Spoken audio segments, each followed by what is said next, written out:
because all these things affect the quality of life in this state in which we live, which is so important not only to us as Californians, but as one of the major producers of produce, and also the very fact that our economy ranks up there like the number 10 with the world. So we're in a great position to be in a place. The diversity of California is seen as the future for the country, and we have a very rich mixture of people here working together. But we also have a number of issues, and it is our purpose to bring these issues to you. So tonight we're going to have open mic. We're going to have some really important discussions. But before we do that, we want you to know that you may reach us by phone at 858-251-6111. That's 858-251-6111. Or you may dial in on the internet at godradio1.com. And we are streaming on YouTube on the Voice and Viewpoint site. And Dr. Leonard Thompson, who is the genius behind all of this, is here with us. And I yield to him to bring his greetings to us. Well, Dr. Warren, good evening. We are excited about being back together one more time. There's so much that is going on in the neighborhood, and we want to make sure that we get everybody started. Now, a lot of people don't know, but there was an election that took place on yesterday. And I want to tell you that I'm concerned because it looked like the turnout was a little low. The turnout was very low, Dr. Thompson. And California was one of 7 states that had a primary yesterday. Our primary, the whole primary concept is that people within a party who want to be the prime candidates in a general election, they slug it out in the primary. So you could have multiple Democrats, Republicans, Independents.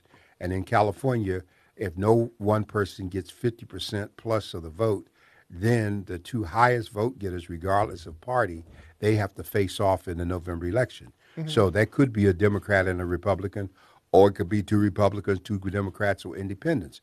Because as some of you might know, in California, the independents are larger in numbers than the Republican Party. Uh-huh. And so this is what happened yesterday. The governor was on the ballot, and he won handedly. So he will face a Republican primary. So help me out with this. I want to be clear. Okay. So is it going to be him and Brian? Dolly. Okay. Yes. Newsom will face Dolly. Newsom got 52%, and Dolly got 22% of the vote. And so they will face each other in terms of the November general election. Now I've got to ask a question because, yes. We're going. I'm going to ask this question. Okay, so it looked like the race was between 2 people, but what about all these other folks? Why were they even in the election if they didn't even get a full percentage point? Well, this is the beauty of democracy. Everybody's allowed to run. A lot of these people just put their name on the ballot to have their name mentioned. For some of them, it's good exposure for their businesses. For others, they belong to interest groups, libertarian or whatever, and they want to be seen and they want to be heard. And so the democracy allows them to do that. And in addition to that, you could even do a write-in. If you go down that ballot while you're voting and decide you don't want any of those people, at the bottom there's a place for you to write Donald Duck or Bugs Bunny or Elmer Fudd if you want to. Okay. And so that's called democracy at work. All right, let's move forward to the lieutenant governor. Lieutenant Governor, we have again doing well, Eleni Kanakoulis, and she's going to be running against a Republican, Angela Underwood Jacobs. So they'll be on the ballot and they'll face off in terms of the general election in November. And she's African American, right? No, she's not. I don't believe she is African American. I've met her before. She's a person of color, but I can't remember whether it's Pacific Islander or what. But a very positive person, very good person, and she's done well as lieutenant governor. So I'm sure we're going to hear more from her. Oh no, I'm talking about Angela Underwood. Oh, Angela Underwood Jacobs. I believe that she She's She an African is, American. yeah. I'm sorry, I was still dealing with the Yeah, first. yeah. I'm sorry. But the way California is stacked up, the politics, the Democrats support their whole group in a slate, Hmm. and Angela, as a Republican, unless something changes, I don't necessarily see her making a lot of waves in November general election. But that's like 4 5 months away, so all kinds of things could happen. Okay. Secretary of State. Well, the Secretary of State, we know that Sister Shirley Weber got 50%, 56% of the vote. She'll be challenged by Rob Bernowski, who is a Republican. Dr. Weber has done an outstanding job. She comes from our 79th Assembly District, and she has really been one of those Secretary of States that's been a guardian in the midst of all of these trumpeters trying to take over state elections. Hmm. And so we're blessed to have, we had smooth elections here. In California, everybody gets a mail ballot. And when the ballot is filled out and you sign it, there's even a system for you to track it in the mail all the way to Hmm. it being received. So um, she's going to do well, and we're going to rally the troops on her behalf. Now check this one out. This one, people were really pushing for number two. Well, Malia Cohen is a young African American woman who deserves very much to be in that position. She's been on the Board of Equalization. She's been county supervisor up north, and she's really been a friend to communities of color. She would be, as far as I know, our first African American controller. The Democratic Party didn't put the kind of dollars it should have put in out there for her. But what we do know is that they're going to have to rally the troops, and she'll be a part of that ticket for the November general election. And this guy, Chin, that's running, I did an interview with him with some publishers, and he's your typical Republican, full of lies and untruths, don't want to commit to anything, shouldn't even be in the race, but this is America, and he has a chance. And you ask him a basic question, you can't get an honest answer. So we're going to be pulling for Malia Cohen. We endorsed her. We supported her when she was a Board of Equalization chair, and we'll continue to be with her. Well, the funny thing is that Yvonne Yu, Yes. I had to give her marketing team a very good kudos because I thought that their marketing schematic for her worked. We have to make sure that we get Malia Cohen to go to the next level because they made her almost like a household name. They said, "You need you." Yeah, Yeah. yeah. And So they were talking about, they was making you think YOU was the same exactly. as YIU. And she was impressive. And I thought she would have done better being Asian because I thought they were going to just rally big for her. But you Hmm. can see that in this race for the controller, there were like four Democrats, Hmm. a Republican in there. And so the good news was she came in a little there behind Malia. But we really need to rally the troops for Malia Yeah. because I would hate to see the Asian vote try to overwhelm the output and go for Chin. All Yeah. indications are in a general election that nationwide the Asian vote is going to be a very strong, unified vote this time, and that represents a major change Hmm. because probably in the past 25 years, even though we've had Asians in positions like the controller, but they have shied away from politics in the past because of the whole systems of government that they come out of that were not democratic. But they've come to understand that there's a connection between the dollars and business and the politics, and so Hmm. people are now getting involved. Okay. Let's go down to treasurer. Well, treasurer, we got Fiona Ma there. She's a Democrat, and people are going to go for her as a Democrat. And so there's not a lot to be said about that race. I believe that she'll win. We go down to Attorney General. We got Rob Bonta. He's going to really be kicking. Yeah, he got 51% of the vote. He seems to be strong.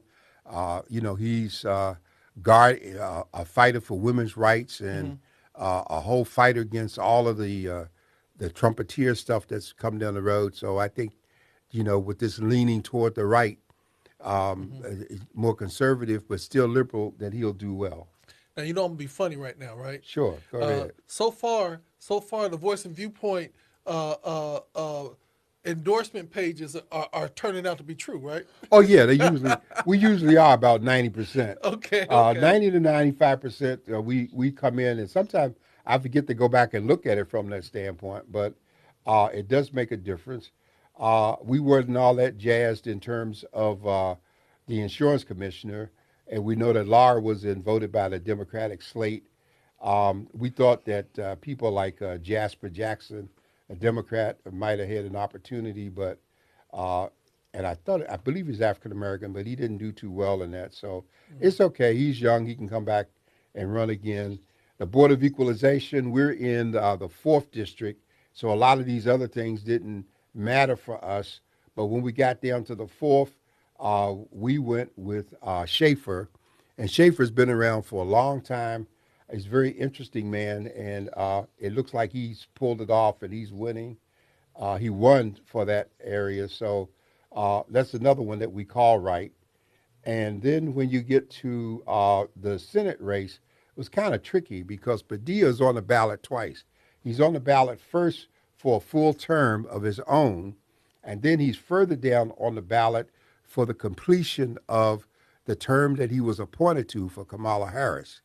And so, as you know, the U.S. Senate, with 100 members, is staggered in thirds in terms of elections, so that at no time do we have more than one third of them up for election, because the Senate is considered the heart and backbone of government, believe it or not.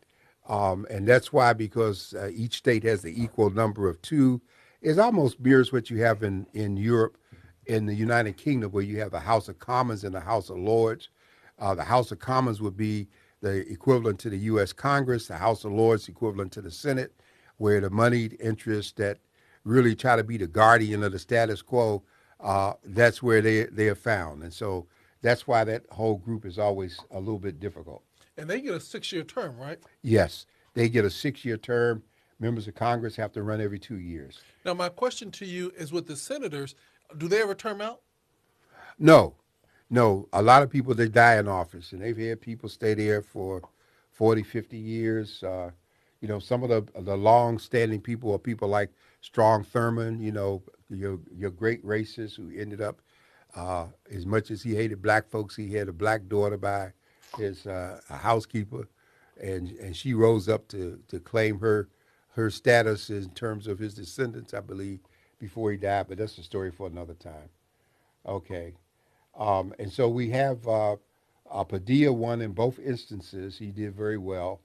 And then when we go into the congressional districts, we see that Darrell Issa, who moved from up north back to El Cajon, because when they redistricted, part of what he picked up in the new district was part of what had been an old district. So he did very well in terms of it. And then we come down to uh, what's that? The 49th.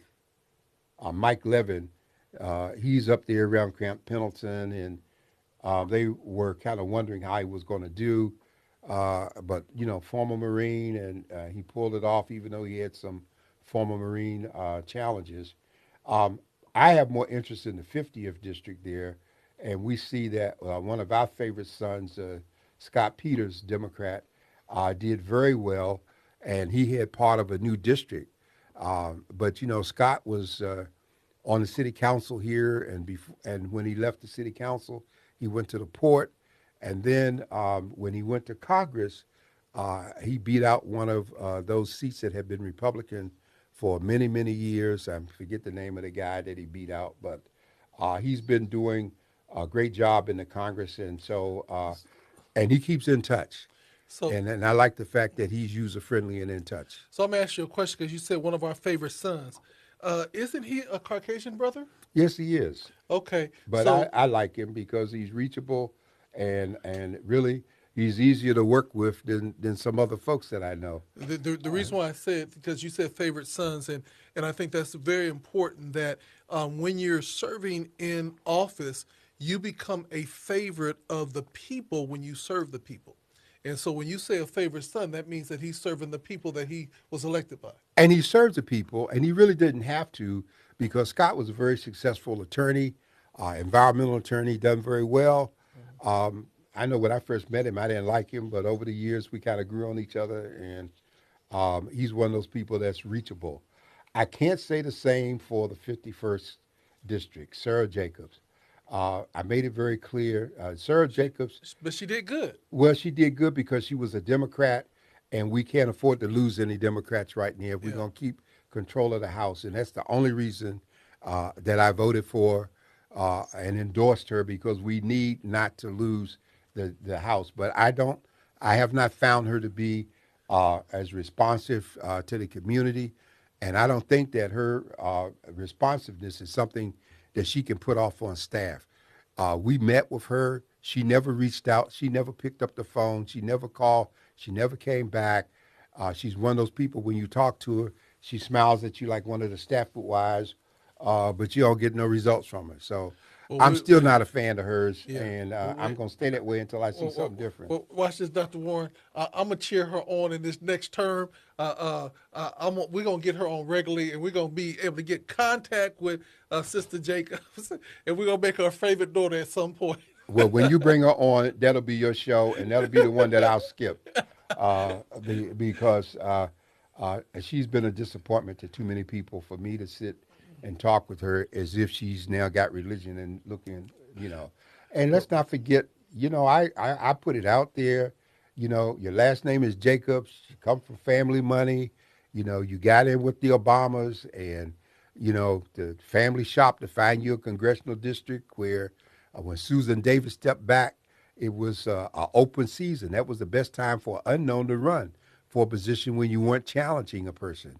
The boundaries have been changed some, but she didn't win because she's done such an outstanding job. She won because we needed a Democratic seat, and we need not to lose any Democrats in the House.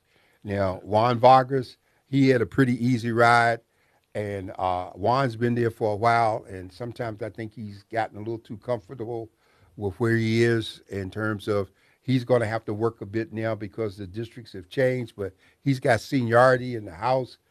He could retire right now and do very well because he went from city council to state assembly to state senate to Congress, and he happened to have gone to law school with Obama. They were classmates, and so that, of course, didn't hurt him in terms of his early term in Congress there with the president having been a classmate. All right. We already mentioned Padilla, so he's straight. And I didn't really have any interest in these other seats because they didn't affect our people down here in terms of voting. But when we get to the 80th Assembly District, we had a very strange situation between David Alvarez, former city council member, Georgette Gomez, former not only member of the city council from the newly created District 9 when she ran, but she rose to become president of the city council. At the same time, she was president of MTS and president of Sandag. So she was riding high until she decided to run for Congress against Jacobs, and she lost, and then she was out. And so now she's trying to be reincarnated in the 80th Assembly District. Now, here's the strange thing about that race. David Alvarez won in the election to fill the unexpired term of Lorena Gonzalez in that district. But at the same time, he and Georgette were on the ballot a second time for a full term. And in the full term category, where they're going to have to face off in November because of the vote, she's ahead of him in terms of that. So he won for the completion of the term, but she's ahead of him in the vote count so far, headed in this direction. Okay? All right. So, I'm sorry. And so, Go ahead. so we're seeing in the state assembly, the 74th district, you got Chris Duncan, that On the seems air. like he's going to pull it. He's going to pull it out, and over Lori Davis, and then in the 75th assembly, these were the ones that we're going through. But let's Well, go all the way. let's stop for a moment Okay. with Brian Mainshine, Okay. because Brian Mainshine is a person who's been around for a while. He was, I believe, with the Water Authority at one point here. He's always been kind of a favorite person, and he's been a hard worker. And so we are really. I'm glad to see that he looks like he's going to come back and that he's going to do well. Very good. I tell you, um, when we talk about election, the one that I was really interested in to see was Akilah Weber. Yeah, well, we didn't expect Aquila to have any real difficulty. She got 63% of the vote, and we didn't expect that in the 78th up there that Chris Ward was going to have a problem. In California, it's been, if you're a Democrat and you're on the ballot, once you get in, you basically have to die to lose an election because the system will carry you from that point on. We saw that with Pete Chacon. Mm-hmm. He was basically on life support all through the end of Willie Brown, but because he voted the way Willie said, Willie kept him there. Mm-hmm. And so we have to take it for what it's worth. The next category, because we don't want to spend all our time on it, was the instance that I just mentioned with Georgette and David Alvarez, with the numbers kind of switching around and with her coming out a little further ahead. And then if we go on down, I was really kind of disappointed in the uh, uh, uh, Superior Court Office 35. That's where we lost out because we were Yeah. supporting Michael J. Fleming, a fine young man, and seems like he lost off to Mike Murphy there to get that position. So, the judges, if they don't get challenged, they get a free ride. And if you don't watch them closely when they're running, they can kind of slip through. So we have to start paying more attention to the judges because that gets to be really, really important. Yep. So, we saw that again, Tony Thurman did well for the state superintendent. And then we went into some local races. The school board, did you pay very much attention to District B? No, I didn't pay a lot of attention to it, but we did call Shanna Hansen, which got 52% of the vote in that district. So again, we didn't lose. We didn't try to call District 6. We just, we didn't, where we didn't have much to go with, we didn't really worry about it. We jumped down to the Board of Supervisors. We expected Nate Fletcher was going to get by, and he did. He got 61% of the vote, so he's safe. We expected that Kelly Martinez was going to beat Dave Myers and Himmerling for the sheriff position, and it's going to end up being a runoff between the two of them, being she and John Himmerling. Myers is out of it, though he's retired, and he kept thinking he was going to make it, but he didn't. So those are the things. Chula Vista was very interesting for the mayor of Chula Vista because in the Chula Vista situation, uh, Amar Campo Najjar, who ran for Congress from East County against Darrell Iser 2 years ago, and who had run before then, before they did the district change out there, trying to capture the Chaldean vote, he lost on those. Then he came back to Chula Vista where he grew up, and his campaign ads, really publicized him growing up in Chula Vista. But I think what they didn't count on was John McCann, who got 31% of the vote, and the two of them, according to the system, will face off necessarily. John McCann had been a city council member in Chula Vista for a very long time and pretty well known, so that made a big difference.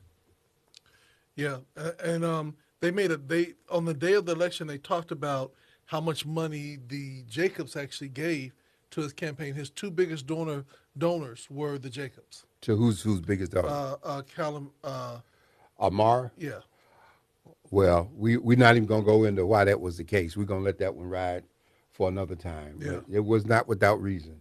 yeah. Okay. Not So without reason. Okay, so back down a minute. Come down to, um, what was this, the city council city district? council. Yeah. I was kind of, You want me to go again, back up? No, Gene Campbell. No, I'm not interested in no back Okay. the other way. One. We know District Two that Jean Campbell. She looks like she got a face off with Linda Lucas in terms of general election, and we know that Monica Montgomery in District Four got 70%. So she just walked away with it. That's she doesn't even have to worry about that one at this point. And then down in District Eight, Ho and Ken Lee are going to have to face off in the general election. We saw Vivian Marino in District 8, District 6 was the one I mentioned. We saw Vivian Marino get back in District 8. She got 62% of the vote, so she was safe. So those were the things that we were. But do they still have to do the runoff, right? Or, Well, no, not at 62%. She doesn't have to do a runoff. She's okay. clear. But And so in the same with District Monica. So 6, Monica is done. Monica's done 70%. Yeah, Okay. that's she got one of the best numbers from any election anywhere that I've seen so far because I haven't Yeah. seen anybody get 70% of the vote any place. So that and she's president pro tem, so she really got a booster shot in terms of her marching orders. Wonderful, wonderful, wonderful. Well, Dr. Warren, we talked about the election. We have many things. I don't know where you want to go next. I don't know if you want to do the gun control. Do you want to do the Senate where they get ready to do the hearings? Well, I want to hold off on the hearings. I want to get back to the San Diego County Human Relations Commission Okay. because the Human Relations Commission is going to hold a meeting tomorrow, and the primary item on the agenda is the expulsion of Reverend Dennis Hodges as a commission member.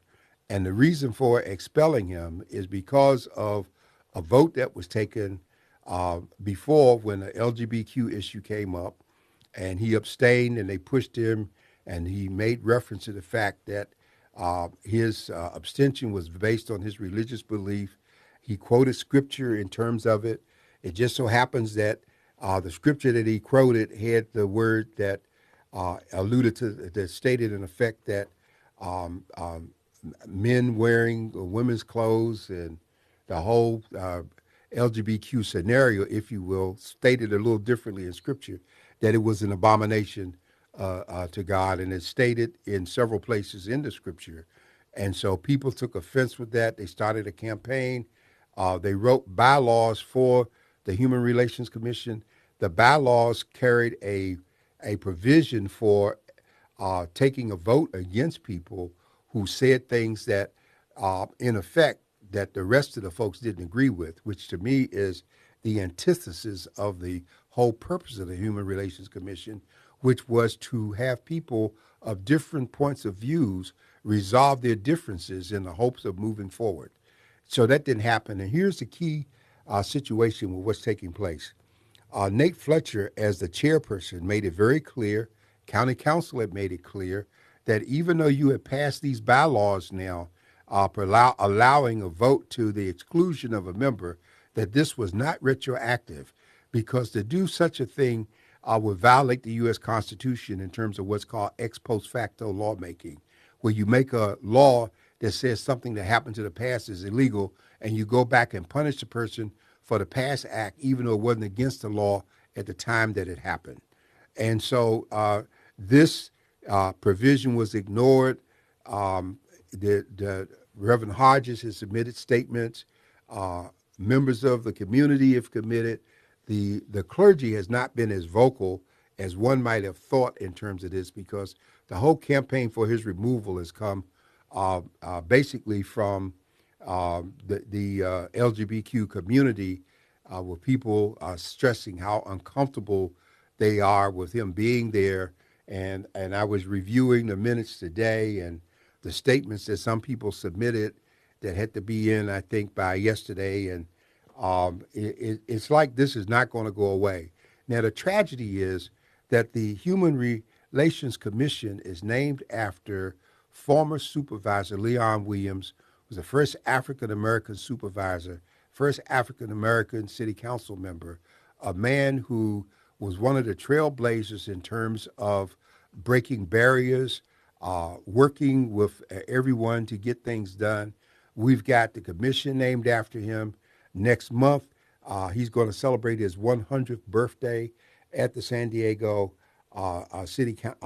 County Council building, and I think that this vote tomorrow is a tragedy, and it's a stain on having this commission named after him when this action is about to be taken. So the worst is not over.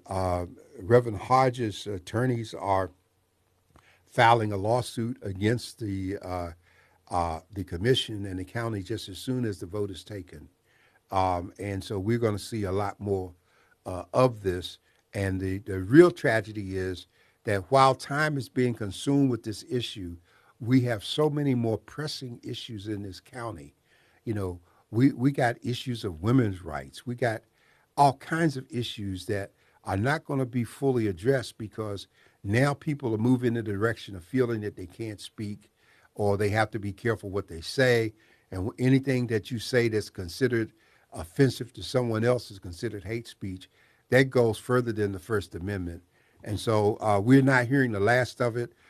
My one observation as a publisher, and I also happen to be a pastor, is I've been rather disappointed that the cross section of the spiritual community, which shares in Scripture the belief stated by Reverend Hodges in terms of language, has been basically silent in terms of speaking out. And I think that one person even talked about a violation of the separation between church and state. And every time I hear someone make that statement, it reminds me of how uninformed they are. Just for the record, there's nothing in the Constitution that calls for the separation of church and state. Article 1, the First Amendment to the Constitution, speaks to these words. It says that the freedom of religion shall not be abridged. In other words, the state will not have a state religion, and that was patterned after what happened in Great Britain when Henry wanted to get rid of his wife and marry. The Catholic Church said no. He broke away from the Catholic Church, created the Anglican Church, installed the Archbishop of Canterbury, and set the system so he could use religion the way he wanted to. The reason we have separation of church and state mentioned here is because when Thomas Jefferson became president, the Danbury Baptist Association, out of concern about his religious belief, wrote a letter to him asking whether or not his religion was going to interfere with his executing the office of the presidency. And I believe it was in January of 1780 or 81 that he wrote back to them and assured them that a wall would exist, a wall of separation between church and state, and that there would never be such issues. Now, from that time until 1940 something, this issue never came up. But what happened in the 1940s is there was a school board case that came out of the state of New Jersey that challenged the giving of state funds to a parochial Catholic school that students were going to when they were entitled to have funds go with them. And one of the Supreme Court justices made the statement in issuing the opinion against the school board that there was a wall of separation. And of course, when something is stated in law, it becomes precedent. Next thing you know, it's almost codified. And so we've been on this kick ever since. Madeline O'Hare getting prayer kicked out of school. Everything that's happened has been direct undermining of the actual language. And so there's nothing that says we can't pray. There's nothing that, and isn't it ironic that while we have the Supreme Court making those decisions, the Supreme Court, just like I believe is the Senate and the Congress, they start their services, their business with prayer. And the House started with prayer as a result of Benjamin Franklin when they were at a stalemate. He called for a recess. They went away for 7 days, supposedly of fasting and pray, and came back and finished writing the Constitution. To this day, we have a chaplain in both instances. And so all of this gets to be important, folks, because if we don't keep this historical perspective, we start making decisions that are based on what we think is the political norm of the moment. and we undermine the very foundation that even lets us put on our currency in God we trust. I didn't mean to give you such a long lecture, Dr. Thompson, Well, but I just find people don't know these things and they need to know. yeah, one of the things I'm just concerned about this overall process is that the fact that he made a statement. He has said how he feels about people and how he loves all people. Um, I think that they want him to publicly apologize and basically throw himself on the sword and say he was wrong. And I believe that if he did it, it would be the worst thing that he could do, number one. And number two, they wouldn't accept it. You know, it was Voltaire that made the statement that I might not agree with what you say, but I'll defend to the death your right to say it. Yeah. This whole country is based on that kind of truth to power. Well, that's the thing I'm saying. I think that they made up in their mind that they could not do it in the way they. None of the supervisors said, "Okay, we're going." The person who appointed him, he didn't say that he wanted to remove him. You know what I'm No, saying? and the person who appointed him was Joel Anderson, and they spoke to the fact that if you want to have training, it was a big discussion in that meeting because I followed that meeting of the board of supervisors. They agreed they would offer training to help people in terms of the whole process. That was going forward, but these people were so committed to what they wanted to do that they're illegally reaching back to complete what they couldn't get done. And the thing that's most disturbing to me is that the chairperson of the Human Relations Commission, Ellen Nash, is a pastor. And she seems to be siding with the majority of these people against what's taking place. And I just have a problem with that, that if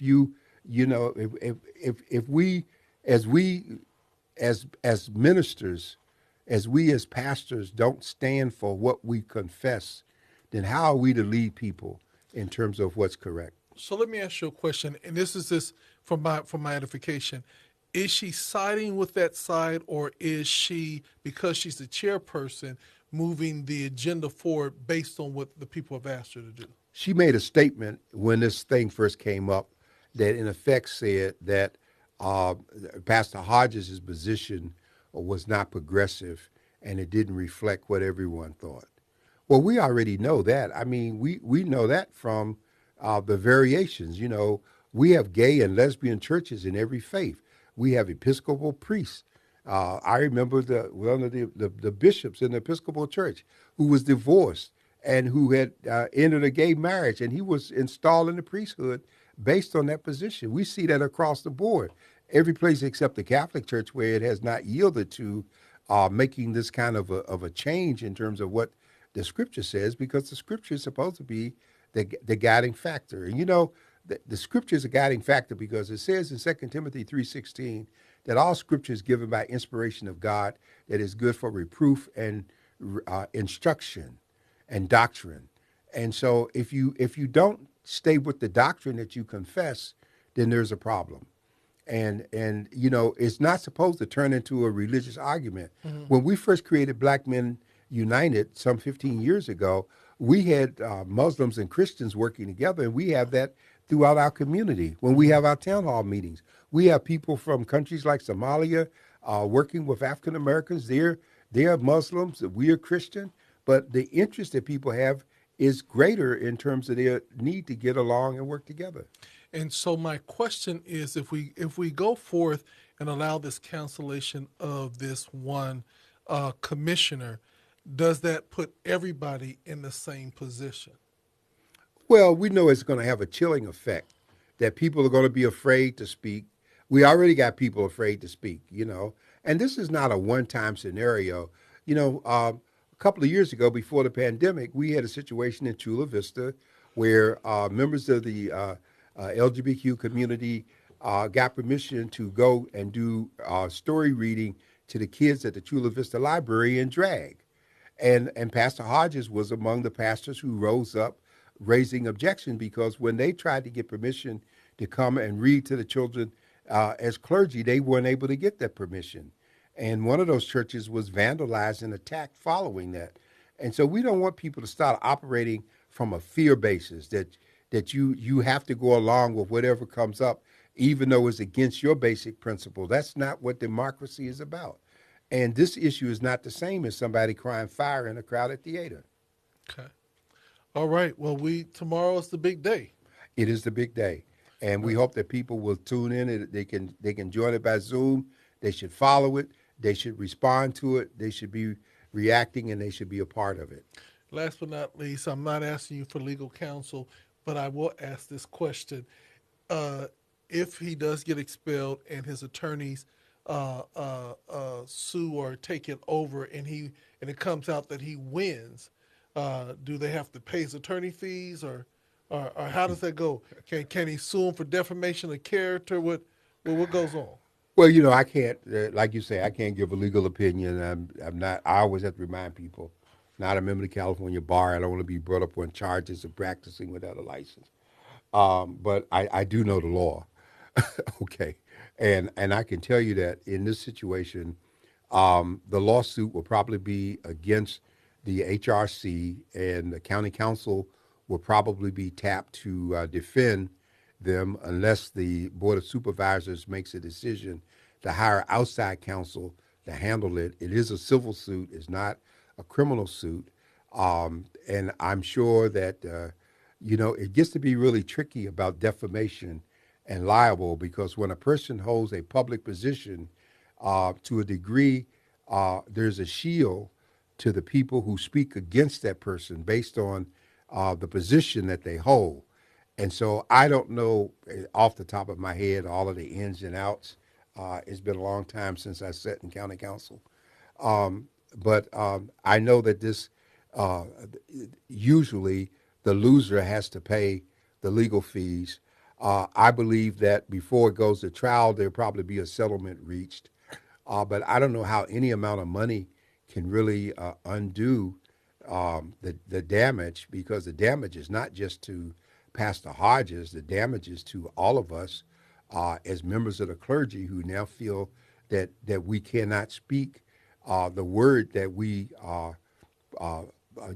put forth out of fear that somebody's going to be offended by something that we said. Well, people have been getting killed for that for 2,000 years.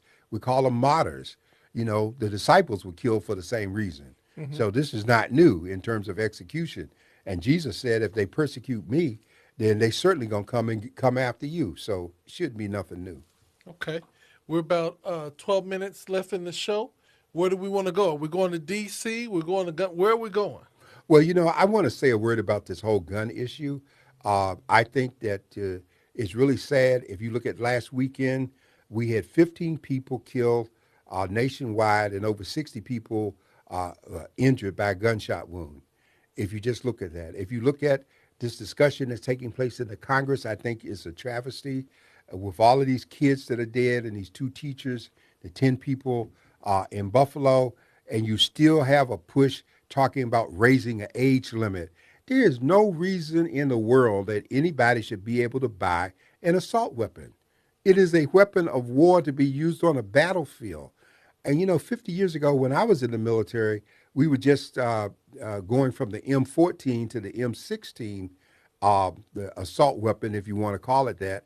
And I remember in those days that no one other than the military could even purchase an M16 or M14. Mm-hmm. They were being made specifically for military purposes.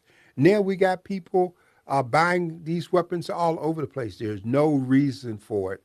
And let's not worry so much about the NRA. Let's look at those 50 U.S. senators, those 50 those 50 senators, and 10 of whom, if 10 of them would stand up and be vocal, we could break the filibuster, and we could probably outlaw these weapons. Let's look at the fact that in this modern world, we're one of the most progressive societies, and yet we've got like the highest number of people being killed with weapons. And right to the north of us, Canada has already abolished weapons. New Zealand, after their mass shooting, outlawed weapons, and yet we cannot get the Congress. They want to divert the conversation to mental health and age limits and all of that. Those are scapegoats. What we need, that's why what happened was so significant about the vote. And I wrote an editorial this week. It's addressed to those who didn't vote, because I want you to understand that you're setting the stage for more murder, more atrocities just because of your apathy. And so there's no reason. We need to say we want abolition nationally of assault weapons. Shouldn't be able to buy them. I don't care if you're 21 or you're 25. You shouldn't be able to just go and buy a gun. And they need to be abolished along with the ghost guns, and we need to get the guns off the street. So let me ask you a question. I went to go purchase me a gun, and all the guns that I personally felt more safe with had a little statement that said law enforcement only. So why is it that they can make certain guns that only law enforcement can buy, but yet and still they can't abolish all the rest of the stuff? Well, Dr. Thompson, let me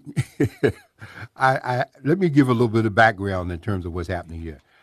At one point, about 50 years ago, I was a member of the NRA because I was in the military. I was a military police officer, and I remember I purchased a firearm back in '76. Still have it. Kept a trigger lock on it for probably about 35 years. Haven't fired it in I don't know when. But the whole law enforcement piece, this is what happened. You've heard of the Glock 9. Yeah. Okay. Well, the people who made the Glock, they first sold Hollywood on it. And so Hollywood started using the Glock in movies, okay? And while the people on the screen were using Glocks, the law enforcement officers on the street were still using the 38 caliber revolvers. And so pretty soon, the manufacturers, after all that publicity, because of the magazine that a Glock will hold, they started going to the law enforcement entities saying, if you buy this weapon, we will give you a discount and take your 38s in exchange. And they started the sweep that changed all law enforcement over because the criminals were had more firepower than the law enforcement people. The legislation they're talking about right now outlaws the sale of body armor. Because, I mean, how is it these people, and that's why the Justice Department is investigating Uvalde, because the man didn't have body armor, but I think they were just scared to go in the building. They were in the building scared to go in the classroom. And so there's no reason, Dr. Thompson, but people are still able, until this Congress acts, they can buy and sell weapons. The man who killed the people in Oklahoma bought that weapon, that assault weapon, 3 to 4 hours before he used it. Same day. And he just walked in the store and purchased it. Now, I know in rural America, they're worried about the Second Amendment. And, I've lived in the country. Yeah. I have relatives out in the country, the shotgun, Winchester hanging over the door. You can get all kinds of reasons why you need something. But you don't go hunting with an assault weapon. You don't go deer hunting with a loaded magazine to tear the deer apart. You got to dig lead out before you can get to the venison. Mm-hmm. No, you don't do that. And even when people hunt birds like quail or wild turkey or pheasant, there's a certain shot load that you use that stops the bird, but it doesn't destroy the carcass. And so there's no reason other than these people have sold out to the money interests, and they need to be put out of office. And if they don't get them out of office, unfortunately, America deserves the kind of representation it gets, because we won't wake up, sit up, and stand up and do something about it. So with that being said, are we going to end off the show with the hearings coming up? Well, I think the hearings are important, and I guess we didn't get a chance to let anyone call to speak with us. But the hearings are, I think that every American should watch these hearings that the Select Committee is going to hold starting tomorrow night. What we're seeing is the uncovering of a conspiracy that's even greater than Watergate was. And I think that the indictments that are coming down there, Peter Navarro, I watched him get his indictment the other day. And I remember when Peter Navarro was running around here in San Diego, he used to be at the Catfish Club. He was adjunct professor up in Anaheim, and he always wanted to argue about everything, writing his little books and running around. This time he opened his mouth one time too many, and I believe he's going to get some jail time. He's going to try to represent himself, which is stupid. He's not as smart as he thinks he is. But Peter always thought he was smart. And the tragedy is that Trump that thought he was smart too. So we need to follow these hearings and follow the trail. And I think it's going to be revealing. But this is the sad part. I do not believe that the people who brought the big lie, who were the Trump supporters, I don't believe anything that's said is going to change their minds. Because if one of the old adages of philosophy and logic is that you can always argue with what a person thinks to a new conclusion if you build a syllogism to do it. But you can never argue with what a person believes because you can't legislate the hearts. And so that's where we are, and that's the great tragedy. Yeah, and that's the thing that moving forward, there's going to be a lot of people that are going to be blown away with what they hear. But again, there are some people going to be able to sit up there and still say that it's a lie. Oh, they're going to say it's a lie anyhow, even though they got them cold turkey, even though, those people who did the fake documents that they were preparing to submit, and it's coming out how one of the reasons that Mike Pence didn't fall for it, and we got to give him credit. If Pence had left the White House, had left the Congress, they would have never concluded the certification, and that was always the plan. And I believe that, what's his name that was Secretary of State, he knew about this following the election. Because I remember a question was asked of him in an interview a couple of days after the presidential election and Biden won, and he chuckled and said, "It's not over yet." And that statement has stuck in my mind the way he said it, because that meant that he knew what was up. And they're going to show that this thing goes back beyond January 6th, goes all the way back to September, June. Some people are going to get some serious jail time, and I'm excited about. Hope America takes the opportunity to wake up. Well, Dr. Warren, I tell you, it's going to be an interesting ride. I want to end off with one thing that has just really hurt my feelings, What was that? and that is my gas tank. I had to fill up yesterday. In my car, when I first bought it, I could fill it up for $50. And how much did you spend yesterday filling up? Almost $101. Oh, well, you got off easy. When I filled my car up yesterday, it cost me $150 Yes, to fill it up. And I heard some people are talking about we're going to see $10 a gallon. We're already at $7 and climbing. And, this is a very important issue that we need to mention, because we levied all of these sanctions against the Ukraine. Now Putin's is holding these 20 million tons of grain that's going to create worldwide starvation. And I have a feeling that we're going to end up making a deal to release some of the sanctions to get the grain. Africa is going to be hardest hit with this. And while we're mentioning Africa, let's mention too, and it's not African, but it brings to mind, please start mentioning, Brother Thompson, what's going to happen on the 25th of June. On the 25th of June, we're going to be collecting supplies and clothing and essential needs for our Haitian population that is at the border. And it's going to be happening at the San Diego Voice and Viewpoint. The date is the 25th from 10 to 12 or 10 to 4? I didn't. You hit 10 me to 1, I think, is a 9 to 1 or something like that. But as long as people are bringing the stuff, they're going to have trucks there. They're going to take it. And these people who are there, they were there before the Ukrainians. They've been there for the past 3 or 4 years. They got trapped with Title 42 of the CDC thing that Trump put in place.